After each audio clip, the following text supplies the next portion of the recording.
বাইরে রোদ উঠেছে, বাড়ির সকলে ঘুম ভেঙেছে সেই কাক ডাকা ভোরে। নামাজ কালাম শেষে সবাই কাজে লেগে পড়ছিল।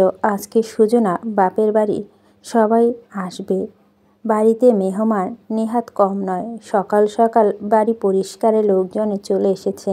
গত দুদিনে বাড়িটা ফুলের পাপড়ি আর ধুলোবালিতে যা অবস্থা হয়ে গিয়েছে। নতুন বউ ঘুম থেকে উঠছে কিনা তা দেখার জন্য আনিকা বাচ্চা দুটোকে বলেছে ডেকে দিতে। তাদের বলতে দেরি।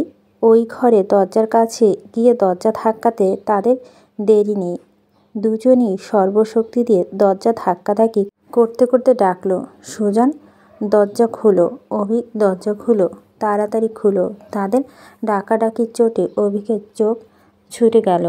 চোখ ডলে হাত জেরে দু চোখ খুলতেই ব্যালকনি ওপাশে মিষ্টি রোদে উপস্থিত টের পেল সে। দুজনই ফজরের নামাজ শেষ করে শুয়েছে, তার মধ্যেই বেলা গড়িয়ে গেছে। সে ঘড়ি দেখল, সোয়া 8টা বাজে। দরজা অনবরত ধাক্কাধাক্কি চলছে। অভিক উঠে বসতেই তখনই টের পেল তার বুকের কাছে শার্ট হাতের মুঠো নিয়ে সেখানটায় মুখ গুজে চুপচাপ ঘুমাচ্ছে সুজনা। সে ঘুমন্ত নারীটিকে দেখে হাসল। এই নারী আগে তার ঘুমের রাজ্যে থাকতো, আর আজ বুকের সাথে লেগে ঘুমিয়ে আছে। সে মৃদু হেসে সুজনার হাত থেকে শার্ট ছাড়িয়ে নেওয়ার চেষ্টা করল। দেখল এভাবে সম্ভব না। অমনি ধরতে চায় না, আর ধরলেও ছাড়তে চায় না। ওদিকে বাচ্চাদের চেঁচামেচিতে অবস্থা তখন তুরঙ্গের। তখন দরজা না খুললে পুরো বাড়ির লোকজন জড়ো করবে, তা বেশিক্ষণ লাগবে না। অনেকক্ষণ পর সুজনা নড়ে চড়ে উঠল। অভিক ডাকল, সুজনা, সুজনা। হু শব্দ করল। অভিক হেসে বলল, আপনার স্টুডেন্টরা যা তা শুরু করে দিয়েছে, পাজি দুটোকে ঘরে আনি। অভিক তাকে ব্যঙ্গ করে বলল, ওদিকে আবির চেঁচিয়ে বলল, অভিক সুজনার ঘরে বাঁধি রাখছো কেন? তাড়াতাড়ি দরজা খোলো। অভিক হেসে উঠল, কি আজব কথা, আমি সুজনাকে বেঁধে রেখেছি? আমার ইজ্জত সম্মান নিয়ে টানাটানি পড়ে যাবে সুজনা। সুজনা বলল, অভিক উপায়ন্তর না পেয়ে নিজের পাশ থেকে সুজনার উপরে ঝুঁকে নাকে নাক মিলিয়ে বলল, ম্যাডাম। সুজনা নড়ে চড়ে উঠে নাক ঘষা দিয়ে তার হাত পা টান দিয়ে বলল, তারপর চোখ খোলার সাথে সাথে অভিককে এত কাছে দেখে পরিস্থিতি বোঝার চেষ্টা করল। অভিক শাড়ির আঁচল টেনে দিয়ে মিসকে হেসে বলল, আমি নির্দোষ। সুজনা ঘুম ঘুম চোখে, মুখে লাজুক ভাব। সে খামচে ধরে অভিকের শার্ট দিকে তাকিয়ে ধীরে ধীরে ছেড়ে দিল। আবিক এটা তো তাকিয়ে বলল, ওভাবে না ধরলেও কোথাও ছেড়ে যাব না। সুজনা একটুখানি হেসে কথা ঘুরিয়ে নিচু স্বরে বলল, বাচ্চারা চেঁচামেচি করছে কেন? অভিক বলল, মনোযোগ দিয়ে শুনুন। সুজনা মনোযোগ দিতে শুনতে পেল দুজনের গলা। অভিক সুজনা বাঁধি রাখছে কেন? দরজা খুলো। সুজনা ধিক করে হেসে উঠল। অভিক হাসল। পিঠের নিচে হাত গলিয়ে সুজনা বাম গালের সাথে তার ডান পাশটা মিলিয়ে কানে কানে বলল, আজ আমার প্রশ্নগুলোর উত্তর চাই চাই। তারপর মুখ তুলে সুজনার উত্তরের অপেক্ষায় রইল কপাল কুঁচকে। 2-3 ইঞ্চি দূরত্ব থাকা মায়াবী মুখটা তখনও কিছু ভাবনায় মত্ত। ভাবা শেষ হতে মিষ্টি হাসল সুজনা, বলল, আজ দেব সত্যি 3টা। দুজনেই একসাথে হাসল। নরম গালে ছোট ছোট ধারালো দাড়িগুলো আরও একবার আঁচড় কাটল, সাথে ঠোঁটের বলিষ্ঠ দর্শনে সুজনার শাড়ির আঁচলে মুখ লুকাল। অভিক উঠে গিয়ে দরজা খুলল। দরজা খুলতে দেখল অনাদি কোমরে হাত রেখে গাল ফুলিয়ে দাঁড়িয়ে আছে। অনা ঘরে ঢুকতেই সুজনার কাছে ছুটল। আদিপ শুরুতেই অভিককে পায়ে কামড় দেওয়ার চেষ্টা করে বলল, সুজনকে বাঁধি রাখছো কেন? অভিক হো হো করে শব্দ করে হেসে উঠে দৌড় দিল। চাচা ভাইপো ছোটাছুটি দেখে কে? আবিক সুজনার পাশে এসে বসে বলল, সুজনা দেখুন, আপনার ছাত্র আমাকে কামড় দিতে চাচ্ছে। আদিপ বিছানায় উঠে অভিকের গায়ে ঝাঁপটে পড়বে তার আগেই সুজনা টেনে এনে কোলে বসালো। বলল, দুষ্টুমি হচ্ছে? অনা বলল, সুজন সুজন চা খেতে আসো, দাদু ডাকে। অভি বলল, নতুন বউয়ের জন্য চা নিয়ে আসুন যান। সুজন যাবে? না, যাবে না। সুজন তো নতুন বউ, নতুন বউ ওখানে যায় না। যান। যাবে না কেন? সুজন আসো। অভি তুমিও আসো। নয়ে আম্মা যান, চলুন আমরা যাই, সুজনার জন্য চা নিয়ে আসি। সুজনা বলল, আমি যাই, না গেলে খারাপ দেখাবে না? এখন না, জিনিদের পাঠাচ্ছি, ওরা রেডি করে নিক। সুজনা মাথা নাড়ালো। অভি বেরিয়ে যাচ্ছিল দুজনকে নিয়ে। সুজনা ডেকে বলল, আমার ফোনটা দেখি বন্ধ হয়ে আছে, আপনার ফোনটা দেবেন? আম্মাকে ফোন দেব, বালিশের ওপর আছে। সুজনা ওদিকে তাকালো। খুশি মনে বলল, আনলক। সব দেখে নেব আজ। অভি হেসে মাথা চুলকে বলল, আমি যে জানতে আসক্ত, সে ছাড়া আর কিছুই নেই ওখানে। সুজনা মিষ্টি হাসল। অভিক নিচে এসে দেখল নাস্তা টেবিলে সাজানো। তাকে দেখে সবাই চোখ তুলে তাকালো। প্রশ্ন ছুটে এলো, বউ উঠেছে? আবিক মাথা দুলালো, বলল, ওদের পাঠিয়েছ? অবস্থা 12টা বাজিয়ে ছেড়েছে। কার মতো এত পাজি হয়েছে? সবাই হাসলো। মামি বলো, কিন্তু তুমি বউ ছাড়া এলে কেন? ও কি নাস্তা পানি খাবে না? বউ খাবে বলেই তো এত আয়োজন। যিনি নিয়ে এসো তো। ফুপি বলে ওঠে, আরে তুই গিয়ে নিয়ে আয়, বউর সাথে নিয়ে খেতে বসবি। এটা শিখিয়ে দিতে হয়? আজব ছেলে হয়েছিস তুই। তাহলে যেতেই হচ্ছে। সুজনা চুলে 3বার চিরুনি চালালো। তখনই ফোনটা তুলতে ওপাশে কেউ একজন। সাথে সাথে মায়ের গলা ভেসে এলো, ভালো আছিস আমার সোনা? ওদিকে সব কিছু ঠিক আছে? চা নাস্তা খেয়েছিস? আমি তোর ফোনের অপেক্ষায় ছিলাম। সুজনা গলা বুঝে এলো। মিনমিন সুরে জানতে চাইল, তুমি ভালো আছো আম্মা? ওপাশ থেকে তৎক্ষণাৎ উত্তর এলো না। এলো তার কিয়ৎক্ষণ পর, আছি। মায়ের গলা কেমন যেন শোনাচ্ছিল। সুজনা জানে এই সামান্য দূরত্বটাও কত দূরত্ব তাদের মা মেয়ের জন্য। তাই এই অল্প সময়ের শূন্যতা মায়ের কতখানি পুড়ছে সে বুঝে আশার গলা জানতে চাইল, কবে আসবে আম্মা? তাড়াতাড়ি চলে এসো। হ্যাঁ আসবো। জামাই কোথায়? উনি নিচে, সবাইকে নিয়ে এসো কেমন? আচ্ছা, তুই খাসনি এখনো? খাবো এখন, মাত্রই উঠেছি। তুমি খেয়েছো? হ্যাঁ খেয়েছি। আচ্ছা রাখি এখন, অনেক কাজ পড়ে আছে। আচ্ছা। ফোনটা কেটে গেল টুং টুং শব্দে। ফোনটা রেখে থ মেরে বসে রইল সে। অভিক দরজা ঠেলে ঘরে পা রাখতে সুজনাকে ওভাবে ড্রেসিং টেবিলের সামনে বসে থাকতে দেখে ভরকালো। ধীর পায়ে হেঁটে গিয়ে হেয়ার ড্রাইটা খুঁজে নিয়ে সুজনার চুল দিতে চুল সব উড়ে মুখের ওপর চটলা পাকালো। সে দাঁড়িয়ে পড়ে অভিকের দিকে ফিরল। অভিক তাকে আয়নার দিকে ফিরিয়ে বলল, এখন দেখি আপনাকে সাজিয়ে গুছিয়ে দেওয়া দায়িত্ব আমার। সুজনা চুল শুকিয়ে আসতেই সে নিজের চুল শুকালো। সুজনা এলোমেলো চুলগুলো গুছাতে গুছাতে অভিকের কাণ্ড দেখে হাসল। আবিক ড্রাইটা রেখে তার চুলগুলো নিয়ে খেলতে খেলতে বলল, এখন শুকিয়ে গেছে, পারফেক্ট। বেঁধে দিব? সুজনা মাথা দোলালো। অভিক খোঁপা বাঁধার চেষ্টা করলো। হতাশ হয়ে বলল, আমার দ্বারা হবে না মনে হচ্ছে। সুজনা আয়নায় তাকে দেখে হাসছে। তখন মুখ গোমড়া করে বসেছিল। শাশুড়ি মায়ের সাথে কথা বলেছিলেন নিশ্চয়। সুজনা ঠোঁট থেকে হাসি সরল। সামনে ফিরে বলল, হ্যাঁ। তাই বলে মুখ গোমড়া করতে হবে ম্যাডাম? আপনাকে মুখ গোমড়া করলে একদম মানায় না, একদম আমার বইয়ের মতো লাগে না। সুজনা দুষ্ট গলায় বলল, আচ্ছা কার বইয়ের মতো লাগে? অভিক প্রশ্নটা ভালো করে বোঝার চেষ্টা করলো। তারপর চোখ বড় বড় করে তাকালো। সুজনা হেসে উঠে তার বুকে মাথা ঠেকালো। অভিক মাথাটা টেনে নিয়ে হেসে উঠে বলল, নো, শুধুই আমার বইয়ের মতো লাগে। সুজনা নিচে যেতেই সবাই তার দিকে তাকালো। সে হালকা সেজেছে, সাজগোজ করে খাওয়া দাওয়া করতে আগ্রহ লাগে না তার। সালমা বেগম আঞ্জুমানা বেগম এসে ভালো মন্দ জিজ্ঞেস করলো। দাদু ফিসফিসিয়ে করে জানতে চাইল, কি দিল? সুজনা লজ্জিত হেসে মাথা নামিয়ে নিল। এমা, কিছুই দেয়নি। কত করে বললাম তাকে, দাঁড়াও একা পাই তাকে। সুজনা নিচু গলায় বলল, উনি দিতে চেয়েছিলেন, আমি বারণ করেছি। বারণ করেছ কেন? আর কত উপহার নেব আমি?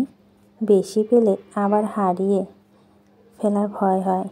দাদু হাসলেন, মাথায় হাত বুলিয়ে বলল, আরে ওসব বর বউকে ভালোবেসে আদর করে দেয় ওই রাতে। আমার ভাইটা একদম বেকুব। যাই হোক, আমার মিষ্টি নাতবো, মুখটা দেখলে শান্তি লাগে আমার। চলো খেতে বসি। সুজনা ওনাকে ধরল, বলো আমি নিয়ে যাই আপনাকে। সবাই একে একে চেহারে বসলো। জিনিয়া বলো, নতুন ভাবি, ভাইকে বলবেন আমাদের টাকা নিয়ে দিয়ে দিতে। কালকের ভয়ে চোটে আমরা চুপ ছিলাম, এই তো এসেছে, বলেন। সবাই অভিকের দিকে তাকালো। অভিক এসে চেয়ার টেনে বসলো। কিসের টাকা? এত টাকা নিয়ে নেশা করবে নাকি? জিনিয়া বলল, মামি দেখেছো? সালমা বেগম বলেন, এসব কেমন কথা অভি? টাকা চেয়েছে, দিয়ে দিবি। ওরা 5-6 জন, সবাইকে হিসেব করে টাকা দিয়ে দিবি। তোর বিয়েতে অনেক কাজ করেছে ওরা। তরি সুজনাকে বলল, আপু তুমি তো কিছু বলো। সুজনা কি বলবে বুঝে পেল না। অভিক আহনাবকে বলল, ভাই সবার যেন এই বুড়ো মুমিন সাহেবকে ধরে আনলে হয় না? ওদের শক্তি আছে, আছাড় মারলেই টাকা ঝরবে। আহনাব বলল, একদম। সিজানো সমর্থন জানালো। সবাই হো হো করে হেসে উঠল। জিনিয়া বলল, ছি ছি, এই বুড়ো মতিনের কথা বলছো? হ্যাঁ, সমস্যা কি? প্রচুর টাকা আছে, একসাথে সবাইকে পেলে খুশি হয়ে যাবে। ও বউ পাচ্ছে আর তোমরা টাকার গাছ, ভালো না? সবাই ও আরেক দফায় হেসে উঠল। দাদু বলেন, তোমরা রাগ করো না তো বোন, আমার ভাই মজা করছে। ওরা সবাই রেগে মেগে ফোঁস ফোঁস করতে লাগলো। সুজনা অভিকের কথা শুনছিল মনোযোগ দিয়ে। ইস, প্রথম দিন কত বেকুব না ভেবেছিল সে এই লোকটাকে। অভিকও তাদেরকে সুজনা লজ্জা পেল।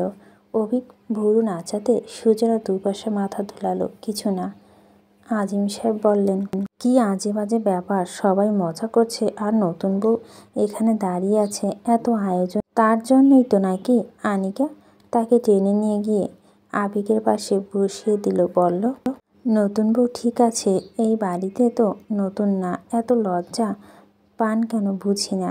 আমজাদ সাহেব বলেন, তোরা কথা বলছিস আর একা দাঁড়িয়ে আছে চুপচাপ। ভাবা উচিত, নতুন মানুষ আছে আমাদের সাথে, এখন পুরো মনোযোগ তার উপর হওয়া উচিত না? আঞ্জুমানা বেগম সুজনার প্লেটে নাস্তা তুলে দিতে দিতে বললেন, ও কিছু মনে করবে না, ও চেনে জানে বুঝে এই বাড়ির সবাইকে, তাই না বৌমা? সুজনা মাথা দুলালো। সেই বাড়ির মেলবন্ধনগুলো দূরে দাঁড়িয়ে দেখত তখন, এখন কাছে এসে বসে দেখছে। তখন সেও তাকে একজন। এই মানুষগুলো আপন হতে না পারলেও অনেক বড় একটা অপূর্ণতা থেকে যেত তার জীবনে। আর পাশে বসা মানুষটাকে পেত না, কথাটা ভাবতেই এখন দম বন্ধ বন্ধ লাগে। সব শান্তি যেন তার কাছে। সে আশেপাশে থাকলে আনন্দগুলো ঘিরে ধরে রাখে তাকে। এত হাসি খুশির মাঝও মা বাবাকে মনে পড়ল তার। বুকের ভিতর চিনচিন করে উঠল। মাকে এখনও সব কাজ নিজের হাতে করে খেতে হবে। 1 কাপ চা করে খাওয়ানোর জন্য মেয়েকে পাবে না। তার খাবার উঠল না মুখে। যা তুলল চোখে টলমল জলগুলো নিজের অজান্তে গড়িয়ে পড়ল কয়েক ফোঁটা।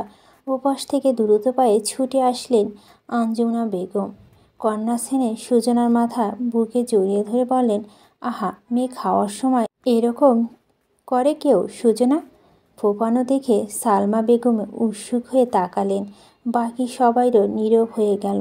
দাদু বললেন, এমা কি হলো? আঞ্জুমানা বেগম সুজনার মাথা হাত বুলিয়ে দিতে দিতে বলেন, আর কি হবে, মা ভাইয়ের জন্য হয়তো মন কেমন করছে। অভি তোর শাশুড়িকে ফোন দে দ্রুত, বল তার মেয়ে এখানে খেতে বসে কান্নাকাটি করছে। অভি বলল, অলরেডি বলে দিয়েছি। সুজনার চোখে পানিতে নবকুঠিরে বন্যা নেমেছে। সবাই তার কথায় হেসে উঠল। আঞ্জুমানা বেগম কান টেনে দিয়ে বলল, ওর বউ কাছে আর ও মজা নিচ্ছে। পাজি ছেলে, কাদার সুযোগ দেওয়া যাবে না জেম্মা, নইলে তো বন্যার পানিতে ভাসতে হবে। সবাই তার কথায় হাসলেন আর সুজনা অনুভব করল তার ডান পাটা নিচে দু পায়ে দখল নিয়ে দোল খাচ্ছে অভিক।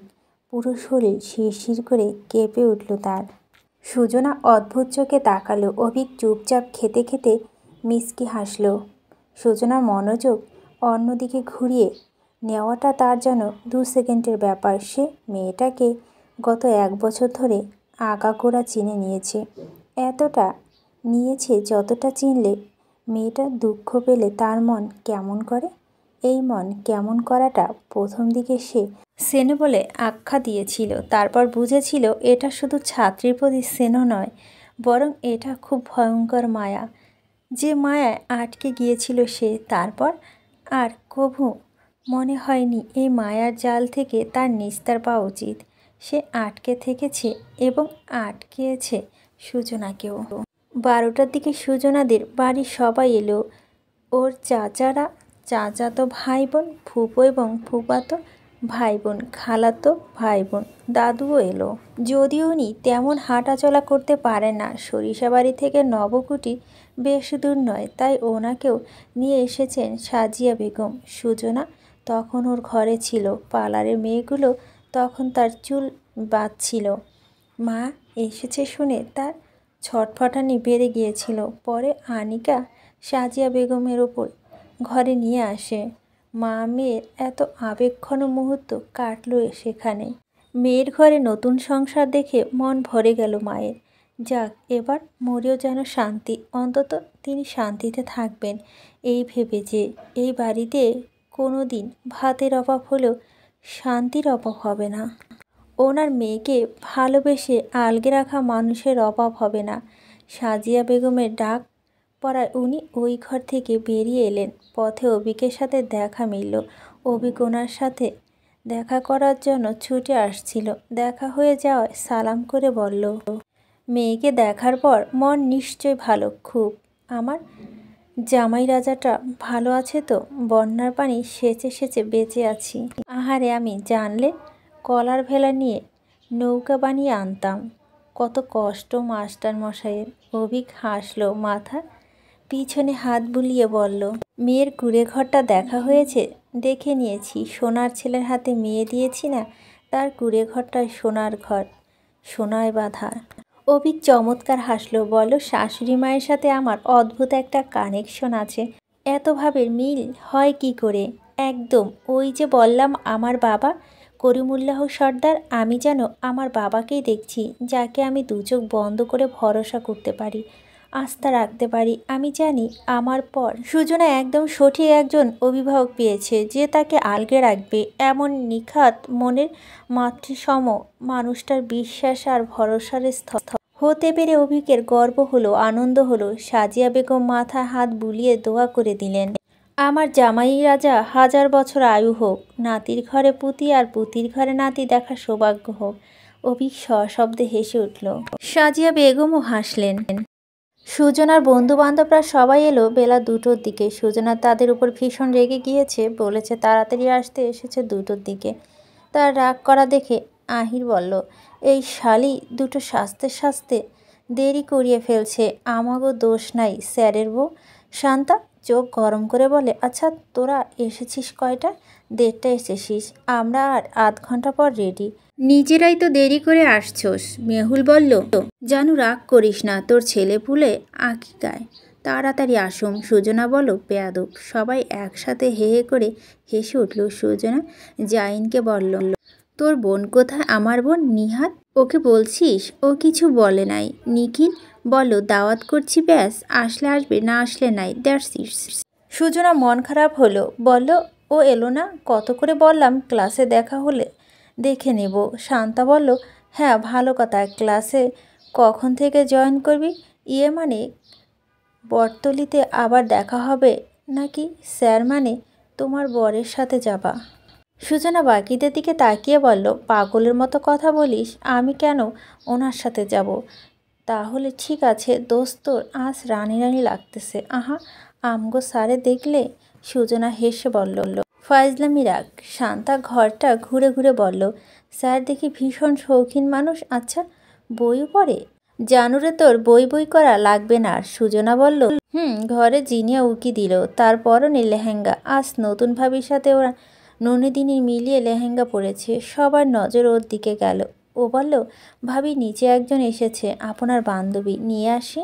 সুজনা দাঁড়িয়ে বলল, কে? আমি নিয়ে আসি। জিনিয়া গেল আর নিহাতকে নিয়ে এলো। সুজনা খুশি হয়ে গেল। তাকে দেখে জড়িয়ে ধরল। বলো, কার সাথে এসেছ? বাবা নামিয়ে দিয়ে গেছে। আঙ্কেলকে যেতে দিলে? বাবার কাজ আছে। জানিয়ার সাথে আইলে না কেন তাহলে? নিহাত সবার দিকে এক পলক তাকালো। বলল, ওরা আমাকে ওদের দলে রাখতে চায় না। ওরা না কেউ কেউ। সো আমি প্যারা হতে চাই না। সুজনা সবার দিকে ফিরে তাকালো। সবাই ঠোঁট উল্টালো। জিনিয়া বলল, ভাবি, মামি বলছে আপনার বন্ধুদের নাস্তা এখানে আনবে নাকি নিচে যাবে? মেহুল বলল, না না, আমরা নিচে যাব। এত কষ্ট করতে হবে না, আমরা সিজুকে নিয়ে যাব। তাহলে ঠিক আছে, আপনারা সবাই আসুন, আমি আসছি। সুজনা নিহাতকে নিয়ে এসে বিছানায় বসালো। শান্তা দোলনায় বসে বসে দোল খাচ্ছে। জিনিয়া যেতেই নিখিল বলে উঠল, সিজু, তোর ননদের পছন্দ হয়েছে? লাইন করে দে। আহির বলে উঠল, যা শালা, আমি বললাম আগে বলে দিছোস। নিখিল বলল, আরও দুটো দেখছি, তুই ওগুলো দেখ, ওগুলো মানাবে তোর সাথে। এটার দিকে নজর দিবি না। সুজনা হেসে উঠল, তোরা জীবনও ভালো হবি না। শান্তা বলল, এই লুচ্চা দুটোকে কোথাও নিয়ে যাওয়া মানে সর্বনাশ। নিখিল বলল, মেয়েটাকে দেখে মনে মনে হইল ভাবালি না। তার ভাব দেখানো মাইয়াগুলা দেখলে মনে হয় কানের নিচে একটা দে। সবাই হেহে করে হাসলো। নিহাত বলল, সুজনা চলো নিচে যাই, স্যারের সাথে দেখা হয়নি। মেহুল বলল, হ্যাঁ এবার যাওয়া দরকার, অনেক আগেই ডাক এসেছে। সুজনা আয়নায় নিচের মুখশ্রী একবার দেখে নিল। তার গায়ে লেহেঙ্গা অভিকের পছন্দ করে কিনেছে অলিমার দিনে পরার জন্য, বেশ ভারী। সুজনা ধীরে ধীরে হাঁটল।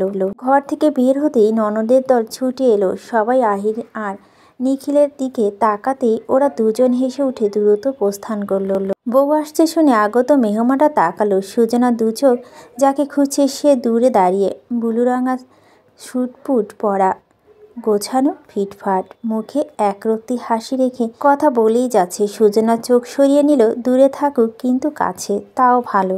সুজনা সিঁড়ি বেয়ে থেমে থেমে নামলো। আনিকা ছুটে এলো। সে গোলাপি রঙের শাড়ি পরেছে, ভারী মিষ্টি, হেসে বলল,